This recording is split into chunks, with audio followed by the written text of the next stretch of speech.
నమామి కమలే కమలాయతాక్షి శ్రీ విష్ణుహృత్కమలవాసిని విశ్వమాతః క్షీరోదరే కమల కోమల గర్భగౌరీ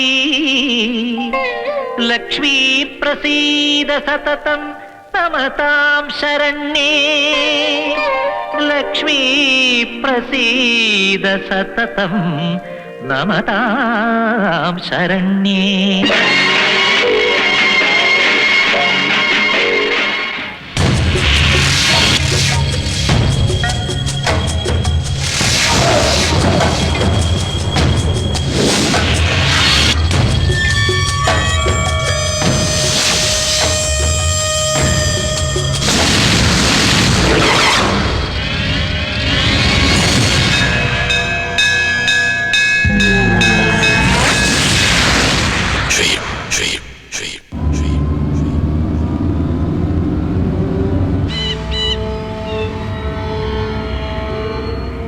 ఏళ్ల తర్వాత మళ్ళీ మన ఊరికి రావడం చాలా ఎక్సైటింగ్ గా ఉందన్నయ్య.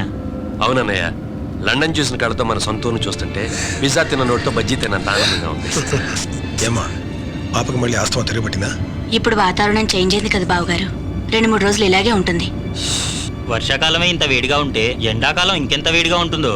ఒరే, ఈ సీమలో పగలు పంతాలు ఇంకా వేడిగా ఉంటాయిరా. పగలు పంతాలంటే రై ఊళ్ళో గొడవలు దానికి ఎందుకురా? ఇట్రామ్మా. చూడమ్మా, ఊళ్ళో మనకి ఎవ్వరితో ఎలాంటి గొడవలు లేవు, అందరూ మనల్ని ఇష్టపడేవాళ్ళే. అందుకేనమ్మా పెద్దనాన్నగారు ఇక్కడ హాస్పిటల్ కూడా కడుతున్నారు.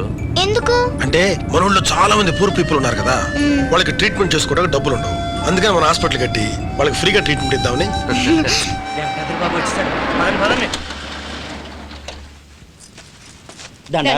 నమస్కారం మూర్తి, బాగున్నావా? బాగున్నాను బాబు.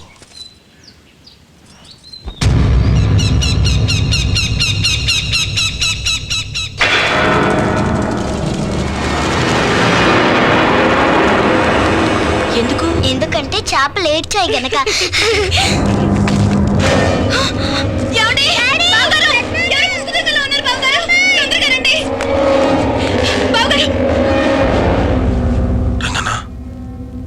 నువ్వు దొంగతనాలు మొదలెట్టావా? దొంగతనానికి కాదయ్యా, మీరు వచ్చారని తెలిసి ఫ్యాక్టరీ విషయాలు చెప్పడానికి వచ్చాం. ఫ్యాక్టరీయా? ఫ్యాక్టరీకి ఏమింది? ఇప్పుడు అసలు ఆ ఫ్యాక్టరీ మన చేతిలో లేదు. బసవనను చంపి భిక్షపతి ఆ ఫ్యాక్టరీని ఆక్రమించుకున్నాడు. బసవనను చంపేశాను బాబు. మేము బాగుండాలని మీరు ఇచ్చిన భూమిలో ఫ్యాక్టరీ కట్టుకున్నాం, కానీ ఇప్పుడు ఆ ఫ్యాక్టరీలోనే మేము కూలీలుగా పనిచేస్తున్నామన్నా. ఇది చాలా అన్యాయం అన్నయ్య. అలా అని కోర్టుకు వెళ్ళినందుకే నా తమ్ముడిని కూడా చంపేశారయ్యా. ఇన్నాళ్ళు ఎవరితో చెప్పుకోలేక కడుపులో దాచుకున్నాను. ఈ రోజు మీరు వచ్చారని తెలిసింది. మీరు చెబితే మా కష్టాలు తీరతాయని చెప్పడానికి వచ్చాం అయ్యా. మీరేం భయపడకండి, లీగల్ గా ఫ్యాక్టరీ మీద వచ్చే లాభాలను అనుభవించే హక్కు మీకే ఉంది. ఆ రోజు పత్రాల్లో కూడా అదే రాసిచ్చాను. ఈ విషయం మీద నేను కోర్టుకు వెళ్తాను. ఫ్యాక్టరీ మీద ఎలా కాకుండా పోతుందో చూద్దాం. బావగారు, వాళ్ళకి ఎదురెళ్ళిన వాళ్ళందరినీ చంపేస్తున్నారటగా, ఆ గొడవలన్నీ మనకెందుకండి? నాకెందుకు లేనుకుంటే ఆ 80 ఎకరాల భూమికి ఇచ్చేవాడు కదమ్మా.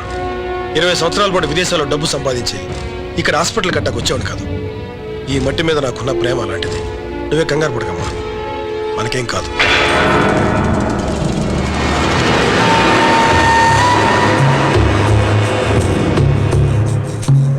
నా క్లయింట్ వెంకటాద్రి నాయుడు పేదల కోసం 86 ఎకరాల భూమిని ఫలసాయం మాత్రమే అనుభవించడానికి రాసి ఇచ్చారు.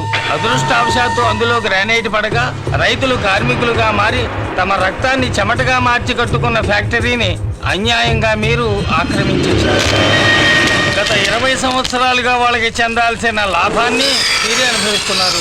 అందుకు గాను సంవత్సరానికి 50 లక్షల రూపాయల చొప్పున 20 సంవత్సరాలకి 10 కోట్ల రూపాయలు నష్టపరిహారంగా చెల్లించి ఫ్యాక్టరీని మాకు ఇవ్వవలసిందని. ఇంకా చదవడం ఆపు. నేను కోర్టుకి వెళ్ళను, డబ్బు కట్టను. ఏం చేస్తారో చేసుకోమని పోరా.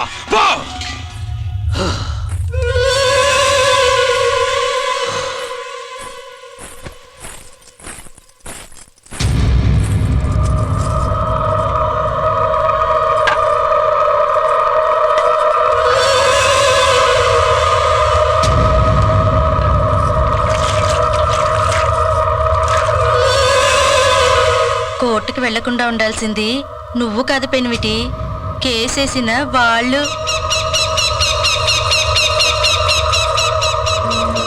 లాయర్ గారు, అమ్మా, కేసు పెట్టిన వాళ్ళు కోర్టుకు వెళ్ళకపోతే ఏమవుతుంది? ఏముందమ్మా, సివిల్ కేసు కాబట్టి 6 నెలల్లో 2-3 వాయిదాలు ఇచ్చి వాళ్ళు కోర్టుకు హాజరు కాకపోతే కేసు కొట్టేస్తారు. వాళ్ళు వెళ్లకుండా ఎందుకుంటారు? కోర్టుకి వెళ్ళాలంటే వాళ్ళు బతికుండాలా కదా పెనివిటి. నాయనా కేశవా,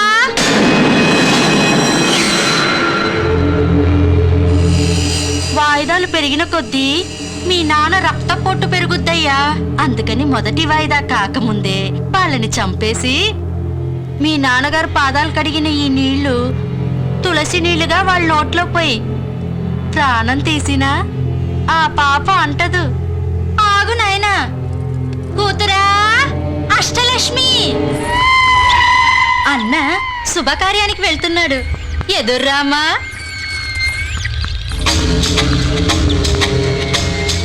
రేయ్ అన్నా, ఎందుకైనా మంచిది మీరు వెళ్ళండి. ఆగు, ఆ బాంబ్ పకీర్ గారిని తీసుకెళ్ళండి. అన్న వాళ్ళని లేపేయమన్నాడు, పద.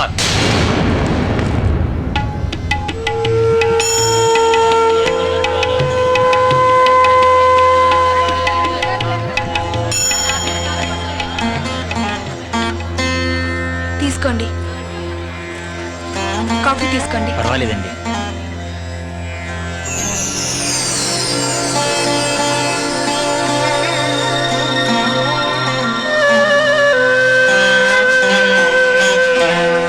రేయ్, ఆ పిల్ల రంగన కూతురు కదూ? అవునన్నయ్య. బాగున్నారు కదా? అవునండి. జంట బాగుందన్నయ్య. రంగన్న ఇటు రావయ్యా. వాళ్ళిద్దరిని చూస్తుంటే నీకేమనిపిస్తుంది? అయ్యా, నాకైతే నీ కూతుర్ని నా తమ్ముడికి ఇచ్చి పెళ్లి చేయాలనిపిస్తుంది. అయ్యా, హ్మ్. భగవంతుడు నా కూతురికి మంచి చదివే ఇచ్చాడు అనుకున్నాను. ఇంత అదృష్టం కూడా ఇచ్చాడని ఇప్పుడే తెలిసింది. కంగ్రాచులేషన్స్. మీ ఇద్దరి పెళ్లి గురించే వాళ్ళు మాట్లాడుకుంటున్నారు.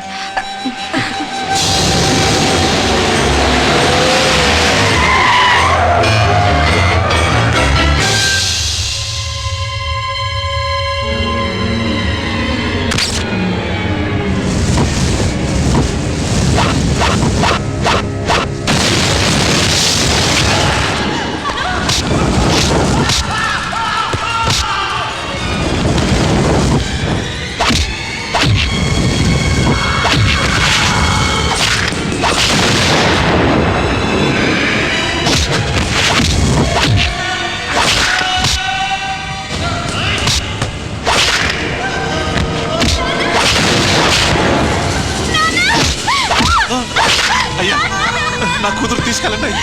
నా కూతురు మీ చేతిలో పెడతారా?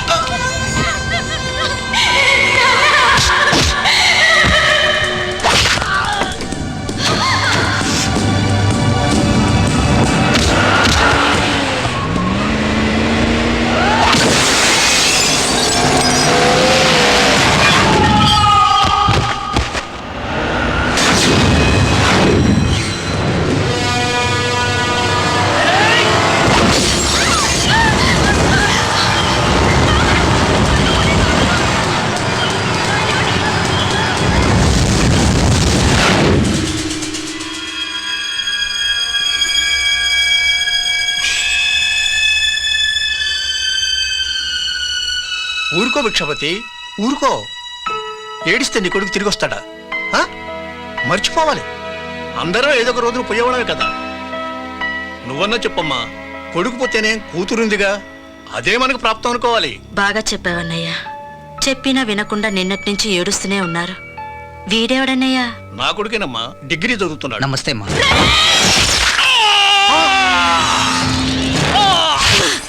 బాబు, బాబు! ఒరే శివయ్య, ఎందుకురా ఏడుస్తున్నా? పోయిన కొడుకు తిరిగొస్తాడనా? పెనిమిటి, ప్రేమ లేక కాదు ఈ ఒత్తిని ఆర్పింది. నా కొడుకుని చంపిన వాణ్ణి చంపి వాడి తల దగ్గర ఈ ఒత్తిని వెలిగించాలి. వెళ్ళండ్రా, ఎక్కడున్నా వెతికి పట్టి అడవి పందిని వేటాడినట్టు వేటాడి చంపండి. వెళ్ళండి.